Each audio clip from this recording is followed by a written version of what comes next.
Happy Mother's Day. 네, 인사하기가 좀 어색합니다만은 이 땅의 모든 어머니 되신 분들께 하나님의 위로와 평화 그리고 은혜가 충만하시기를 주님의 이름으로 축원합니다. 오늘 꽃 다시는 모습이 너무 아름답습니다. 여러분, 꽃을 다실 만한 자격이 있으십니다. 그동안 아이들 키우고 또 보살피고 또 교회를 위해서 수고한 여성교회원들 모두 수고 많이 하셨습니다. 여러분의 희생과 기도 그리고 여러분의 헌신이 헛되지 않고 믿음의 열매로 가정 안에서 교회 안에서 나타날 수 있게 되기를 주님의 이름으로 축원합니다.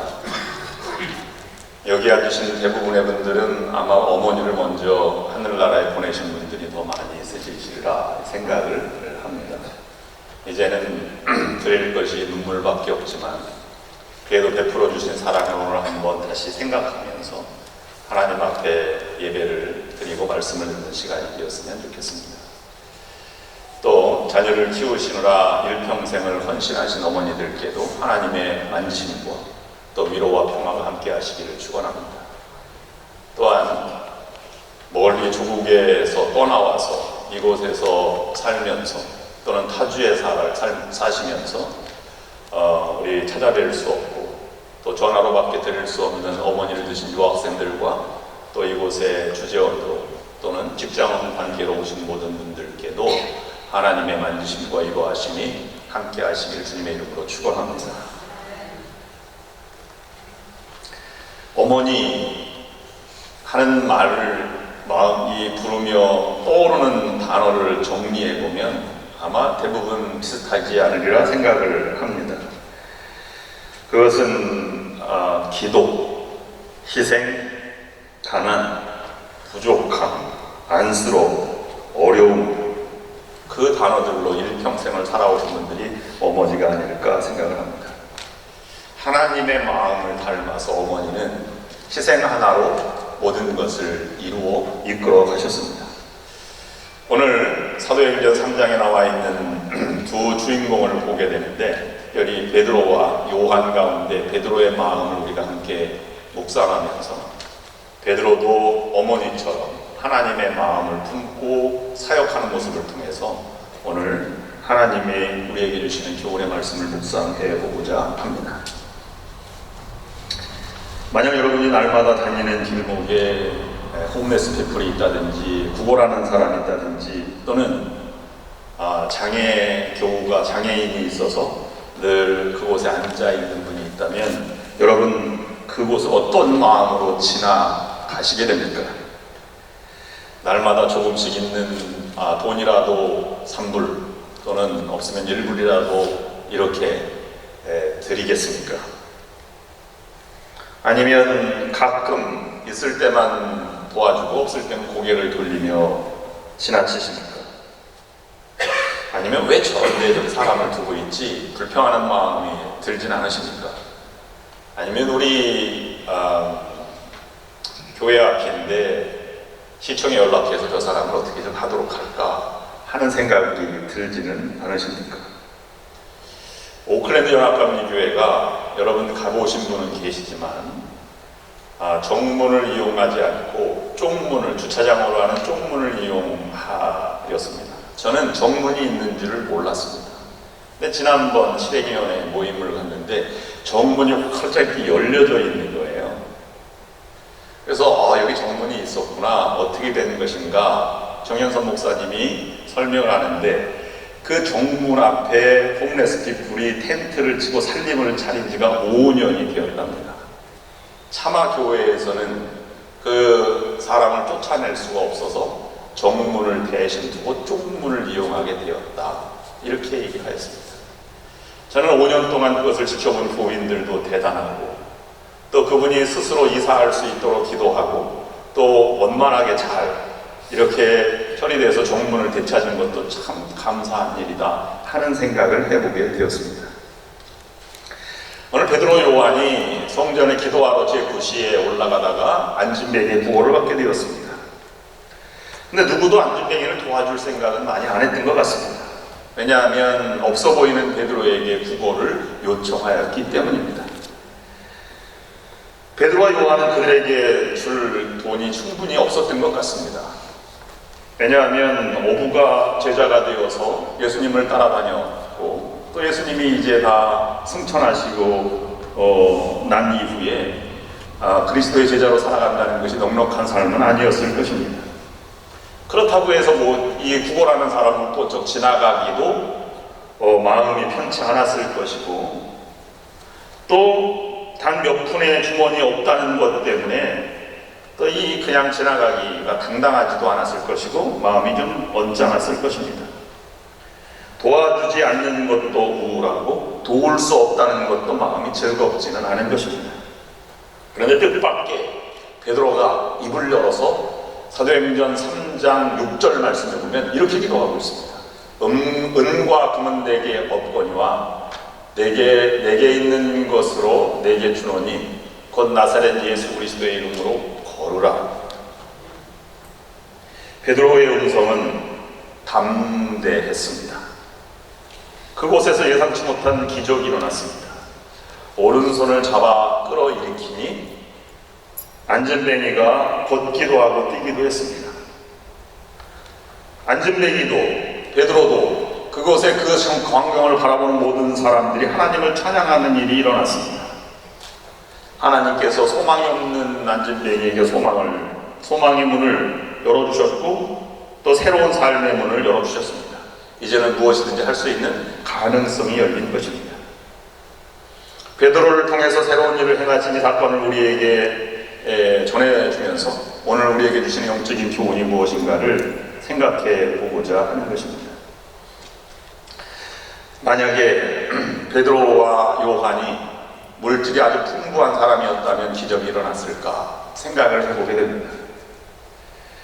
어머니가 위대한 것은 어머니가 가진 능력이 너무 적고 여리기 때문에 희생을 통해서 자신을 드리는 것밖에 없기 때문에 그는 수고로 이 한평생을 보냈고 또 하나님 앞에 무릎을 꿇는 그러한 기도의 사람이 된 것과 일맥상통하는 그런 모습이라 볼 수 있습니다.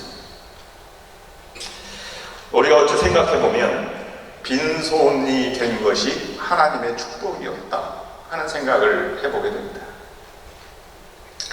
어머니가 바라는 건 오직 한 가지지요. 자식이 잘 되는 것입니다. 하나님을 섬기고 하나님의 자녀가 된 이 백성들에게 오직 한 가지 소원이 있다면 무엇일까?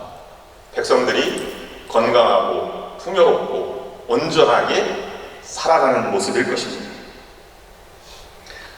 좌절, 낭만, 낙관, 미궁에 빠질 때 하나님은 반드시 원하시는 하나님의 마음은 그 마음을 딛고 풍요로운 삶, 온전한 삶을 살아가는 모습입니다. 이것이 하나님의 마음입니다. 왜냐하면 하나님이 백성을 삼아주신 이 백성을 통해서 하나님은 세상에 하나님의 은혜를 전하고 사랑을 전하고 복의 통로가 되게 하시기를 원하시기 때문입니다. 이 하나님의 마음을 잘 드러낸 것이 믿음의 조상인 아브라함의 이야기의 출발점입니다. 창세기 12장 1절 2절 말씀을 제가 읽어드리면 이렇습니다. 너는 너의 고향과 친척과 아비의 집을 떠나 내가 네게 보여줄 땅으로 가라. 내가 너로 큰 민족을 이루고 네게 복을 주어 내 이름을 창대하게 하리니 너는 복의 근원이 될지라. 그냥 이 말씀을 요약하면 그냥 가라. 빈손으로 가라. 복의 근원이 되게 하겠다. 창대한 복을 주겠다 하는 말입니다.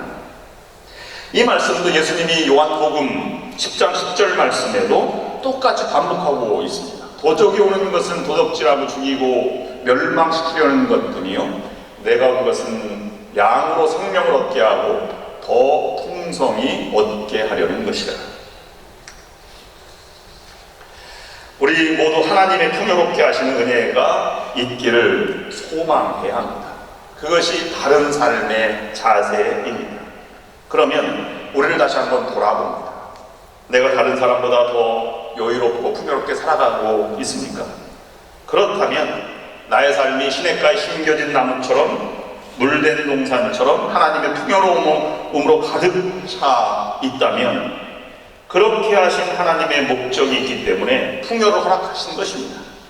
그것을 깨닫고 그 목적을 이루어 드리는 삶을 살아가야 하는 것이 온전한 삶의 모습입니다. 그렇지 않으면 하나님이 풍요를 주셨어도 그의 풍요로움과 건강과 물질 또는 복, 여유, 부, 지위, 존귀를 그 하나님 목적을 위해 사용하지 않았다면 아마 그것은 헛되고 또 그것은 사라질 것들로 남게 될 것입니다. 여러분들도 하나님의 복을 받은 분이라면 그 복을 주신 하나님의 목적대로 살아가셔서 하나님의 영광과 풍요와 하나님의 은혜와 사랑을 전하는 여러분들이 될 수 있기를 주님의 이름으로 축원합니다. 그런데 우리 가운데는 이렇게 풍요로움을 느끼는 사람들이 많지 않다는 것이죠. 대부분 좌절을 겪거나 어려움을 겪고 있습니다.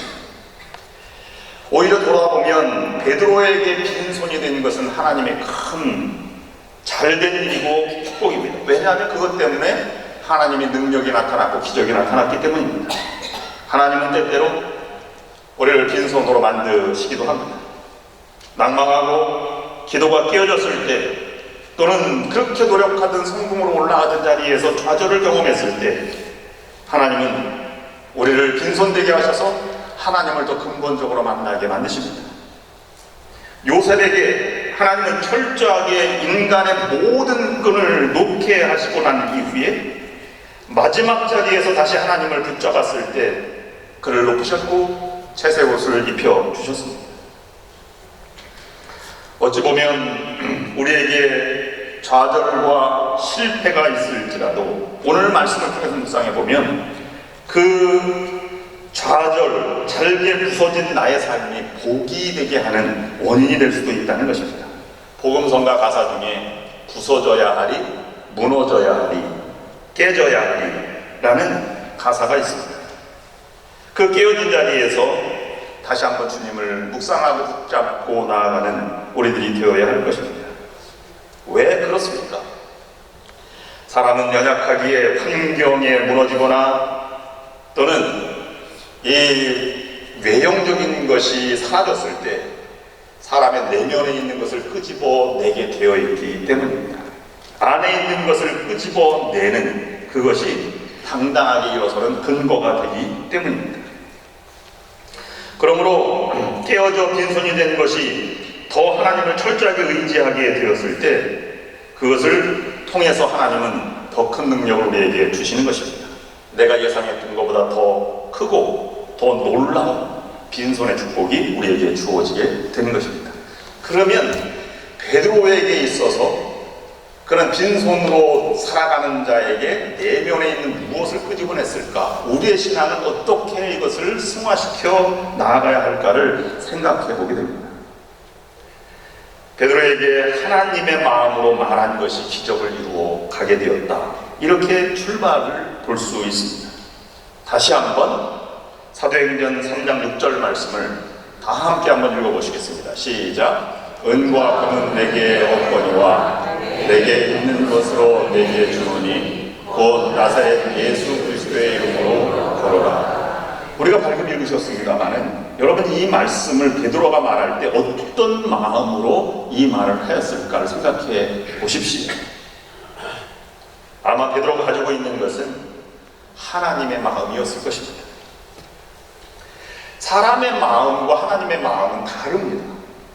지금까지 안진뱅이가 날 때부터 안진뱅이였으니까 소망이 없었습니다. 본인 자신도 소망이 없었고 그것을 바라보는 늘 기도하러 가는 사람들이 그것을 바라볼 때 저 사람은 돈을 치워줄지언정 다시 일어선다는 생각을 전혀 하지 못했습니다. 일어날 가망이 없는 것도 너무 잘 압니다. 그러나 하나님의 마음은 달랐다는 것입니다. 하나님이 보기에 누구나 사랑스러운 것처럼 그 사람도 다시 사랑스러운 존재요, 다시 일어설 존재요, 다시 모두 다 하나님의 영광을 위해서 사용할 존재라고 하는 것을 바라보게 된 것이죠. 베드로는 자신 안에 있는 것을 사용하기 시작했는데 그 첫 번째가 하나님의 마음을 사용한 것입니다. 예수 그리스도를 통해서 새로운 피조물이 된 사람들은 하나님이 거하시는 귀한 존재입니다. 바울은 이 진리를 고린도전서 3장 16절 말씀에서 이렇게 말하고 있습니다. 너희가 하나님의 성전인 것과 하나님의 성령이 너희 안에 거하시는 것을 알지 못하느뇨. 우리는 부족하고 깨어진 것인데 하나님은 성전 삼아주셨다고 말합니다. 내 안에 계시고 그리고 성령이 너희 안에서 거하시는, 역사하신다는 것을 우리에게 말씀해주고 있는 것입니다. 그래서 속사람 안에 하나님이 계시면서 우리의 마음이 인간의 사람의 마음으로 살지 않고 하나님의 마음으로 살아가도록 우리를 이끌어주시고 주인 되신 하나님을 우리가 맞이하며 살아가게 만드신다는 것입니다. 그러므로 하나님의 사람은 사람의 눈으로 보는 것이 아니고 사람의 마음으로 보는 것이 아니라 하나님의 마음과 하나님의 눈으로 세상을 보는 사람들입니다. 사람의 눈으로 보면 안진뱅이에게 몇 푼의 물질이 필요할 뿐입니다. 그러나 하나님의 눈으로 보면 몇 푼이 아니라 안진뱅이는 걸어야 할 사람이고 새로운 삶을 살아야 할 사람입니다. 하나님의 마음은 적당한 치료가 아니라 완전한 치료입니다. 하나님의 마음은 한 부분의 수리가 아니라 완전한 재창조입니다. 하나님의 마음은 일시적인 도움이 아니라 영원한 관계입니다. 하나님의 마음은 다스림이 아니라 사랑이요 섬김입니다. 하나님의 마음은 채찍이 아니라 사랑과 용서입니다. 지금 저 사람은 망해야 되는 것이 우리의 마음일 수 있는데 하나님의 마음은 누구나 위대한 하나님의 아들, 딸이 되어야 하는데 라는 것이 하나님의 마음입니다. 하나님의 마음은 세상의 모든 사람들이 자기의 깨어진 자리에서 일어나 걸어가는 것입니다. 이것을 예레미야 선지자의 입을 통해서 분명하게 말씀하셨습니다. 예레미야 29장 11절 말씀입니다. 나 여호와가 말하노라. 너희를 향한 나의 생각은 내가 하나니 재앙이 아니라 곧 평안이요 너희 장래의 소망을 주려 하는 생각이라. 베드로가 자신 안에 있는 하나님의 마음으로 안진뱅이를 바라보았습니다. 그런데 그는 도와줘야 될 사람이 아니라 일어날 사람이라고 본 것입니다. 하나님의 마음으로 보니 그도 구원받아야 불쌍한 영혼이었습니다. 하나님의 마음으로 보니 그도 사랑받을 사람이었습니다. 우리들이 진실로 하나님의 자녀가 되었다면 우리 안에 이러한 하나님의 마음이 자리 잡고 있어야 합니다. 분노와 미움과 증오의 마음을 버리고 하나님의 마음으로 바라보고 하나님의 마음으로 살아가야 하는 것입니다. 나와 전혀 다른 상관없는 사람이지만 사마리아 사람은 하나님의 마음으로 그를 고쳐주었고 치료해 주었습니다. 하나님의 마음으로 보면 모르는 사람도 그렇게 도와줘야 할 대상인데 교우 간에 화해를 못할 일이 없고 용서해주지 못할 일이 없는 것입니다. 그 마음을 주시는 것이 하나님의 마음입니다. 여러분 이 마음을 가지고 계십니까? 아직도 좌절과 절망, 분노 속에 살아가고 계시지 않습니까? 그 마음을 하나님의 마음으로 바꾸어 보시기를 바랍니다. 그 다음에 베드로가 그런 내면 속에서 있는 것을 다시 끄집어낸 것은 무엇을 끄집어냈을까를 생각해 보게 됩니다. 그것은 자신이 가지고 있는 것이 아니라 하나님이 주신 능력을 들어쓰기 시작했다는 것입니다. 베드로 안에 있는 두 번째 보안은 하나님의 능력이었습니다. 자신 안에 가지고 있는 하나님의 능력을 바라보았습니다. 이 하나님의 능력을 예수 그리스도의 마음으로 사용할 수 있다는 흔들리지 않는 굳건한 믿음을 소유하고 있었습니다.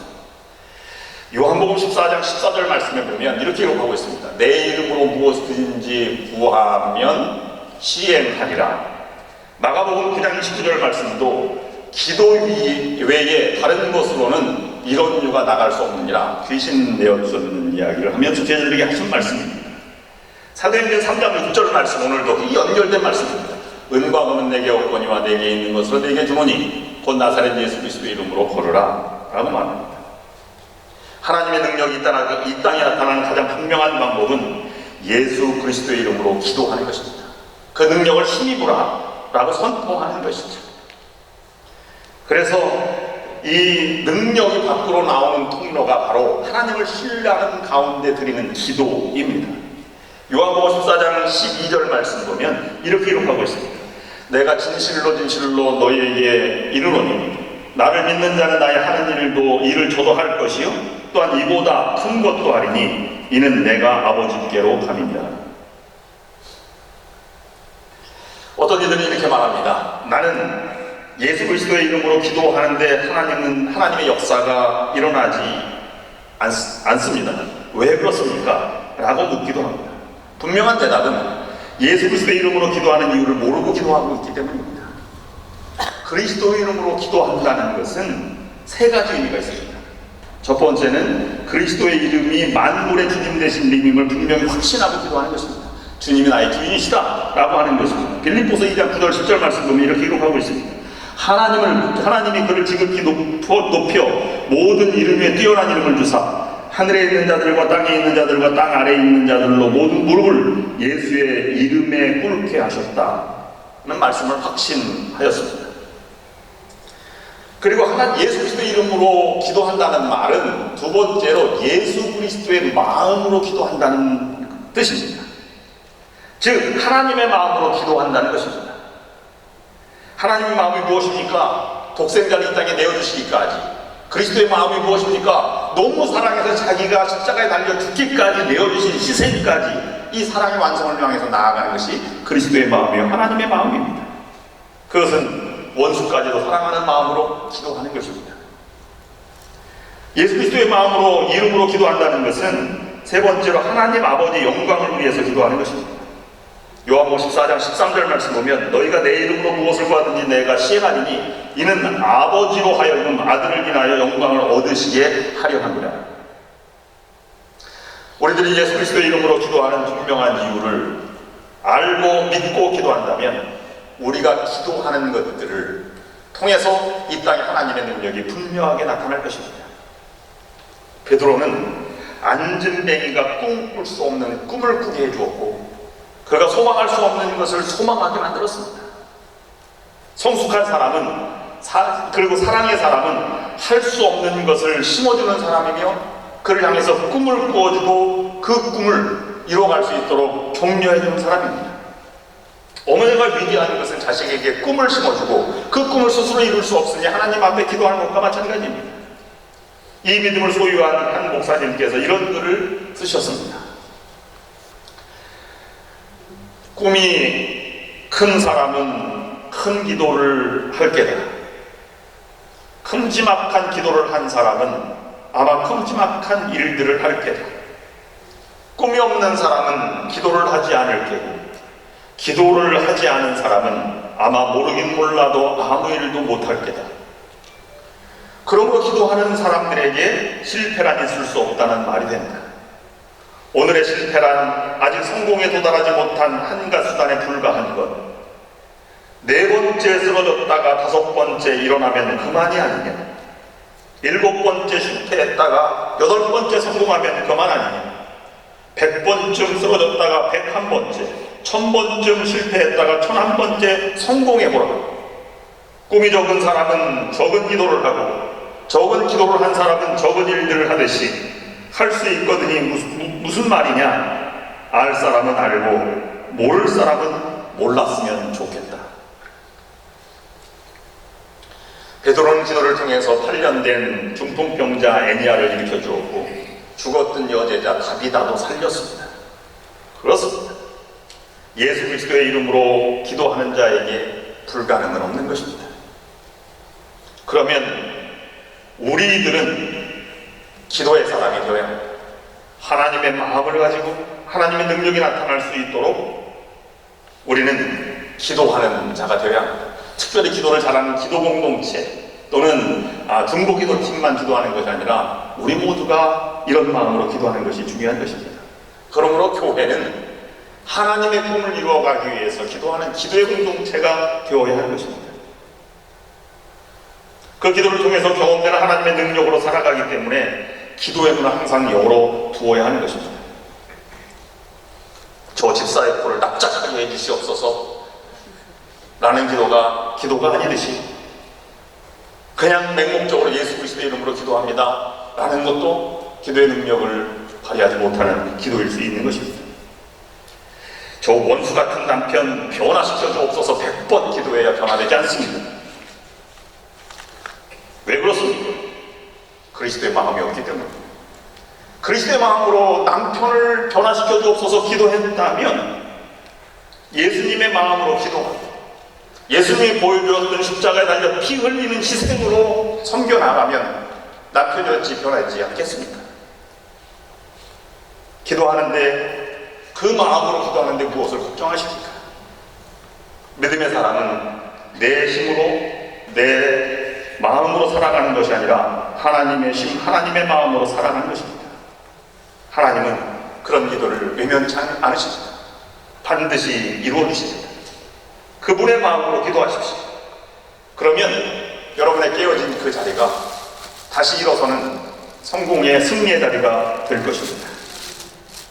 마지막 우리가 생각해 보는 것은 베드로가 그 오른손을 잡아 일으켰다고 기록하고 있습니다. 주목하여 보고 손을 잡았다. 자신의 힘을 합하였다는 것입니다. 그리스도의 마음으로 기도하는 사람은 합하는 자기의 능력을 최선을 다해서 돕는 그런 사역에 참여하게 되는 것입니다. 하나님의 힘이 부족해서 베드로가 손을 잡은 것이 아니고 이것이 하나님의 방법이기 때문에 손을 잡은 것입니다. 하나님께서 우리의 힘도 사용하시는 이유를 우리는 분명히 알아야 합니다. 우리를 사랑하시는 마음 때문이요, 우리와 함께 일하시기를 원하시기 때문입니다.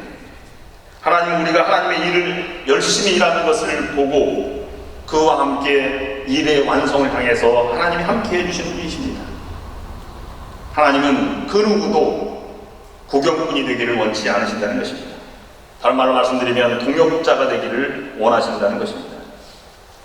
그런데 어떤 사람은 하나님께 모든 것을 맡긴다는 이유로 자신은 아무것도 하지 않으려는 사람이 있습니다. 그것은 하나님의 방법이 아닙니다. 하나님께 맡긴다는 것은 내가 최선을 다하되 일의 결과를 하나님께 내어드린다는 뜻입니다. 그 모든 일을 하나님의 뜻대로 하나님의 방법대로 행한다는 것입니다. 여러분, 지금 나의 수고와 나의 힘을 다해 내가 가지고 있는 능력을 다해 하나님의 사역과 역사에 합하는 동역의 삶을 살아가고 계십니까? 아니면 그냥 바람만 가지고 있고 구경꾼 자리에 있지는 않습니까? 내가 합할 수 있는 그런 내 능력을 합하는 길이 무엇일까 생각해 보았습니다. 주일마다 예배에 적극적으로 참여하는 일이요, 기도 시간에 참여하는 일이요, 여성교회가 행사가 있을 적극적으로 참여하는 일이요, 속회로 모일 때마다 정성을 다해 속회에 참여해 주는 것, 그리고 아픈 사람 있으면 위로해주고 그를 위해서 무릎 꿇고 기도해주는 그런 마음들을 통해서 우리가 하나님의 역사를 이루어가는 도구가 될 수 있다는 말씀입니다. 왜 그렇습니까? 하나님이 우리를 사랑하시기 때문입니다. 사랑하셔서 우리와 함께 일하시기를 원하시기 때문입니다.